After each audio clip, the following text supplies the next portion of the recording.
And it's one of these things that I hear is that Israel is not responsible for the poverty, at least entirely, in Gaza. And in fact, what's happening is that the leaders of Hamas are these lavish billionaires who are siphoning money out of the people so they can live these lavish lives. This is something that, another thing that I hear is from, I think I heard this from Sam Harris, so I don't want to be totally wrong on this, but that Hamas is just such a horrible anti-Semitic organization that the West simply cannot tolerate them. And these are two things that, I don't know, maybe they go hand in hand, maybe they don't, but I was wondering if these were things you could comment on before we progressed. Well, for better or for worse, there's probably no spot in the world which has been more closely engaged in and monitored by international human rights organizations, humanitarian organizations, European Union organizations, UN affiliate organizations, UNCTAD, the United Nations Commission on Conference on Trade and Development, the World Bank, the IMF, everybody and anybody in the humanitarian human rights UN system have a presence in Gaza. So, for example, if you look at the first statement by South Africa before the International Court of Justice, when it was charging Israel with genocide, it didn't rely, it's 84 pages, it's single-spaced, and it has literally hundreds and hundreds of footnotes. And each footnote has multiple references in each footnote, okay? If you look at the organizations that they cite to document their, it's called an application. If you look at the documents they cite in order to demonstrate Israel's committing a genocide in Gaza, for the first time, I've studied this for decades now. It's the first time they only barely make any mention of human rights organizations. They cite all the UN organizations. They cite Save the Children. They cite UNESCO. They cite UNICEF. They cite the UN High Commissioner for Human Rights.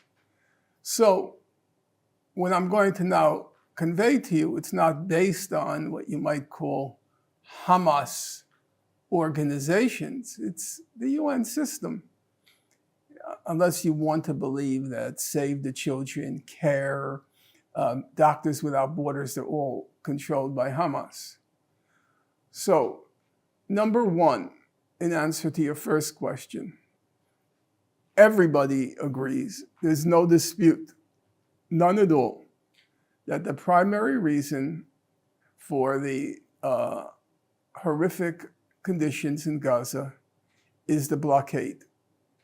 You'll have some criticism of Hamas here and there, but nobody disputes that the primary cause of the abject poverty that Gaza experienced beginning 2006 in particular, though it goes further back, but in particular since 2006, the primary cause is the blockade, okay?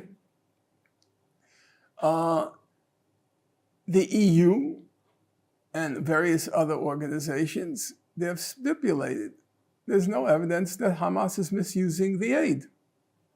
It's just not true.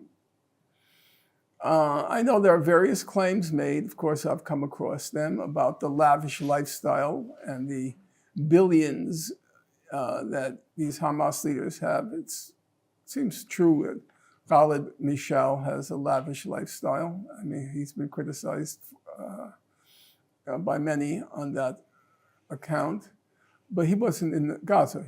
He's external, the external organization. There are claims that, for example, the Palestinian Authority, they have enriched themselves about that.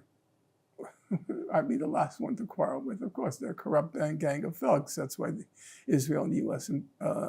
Imposed them in Gaza, in the West Bank. So I would say the record is very clear that the primary cause of the horrific conditions in Gaza is the blockade, the Israeli blockade. And as I said, it was a calculated policy to make conditions as horrible as possible so that people would rise up and get rid of Hamas. That was their policy. They were very, very clear about that.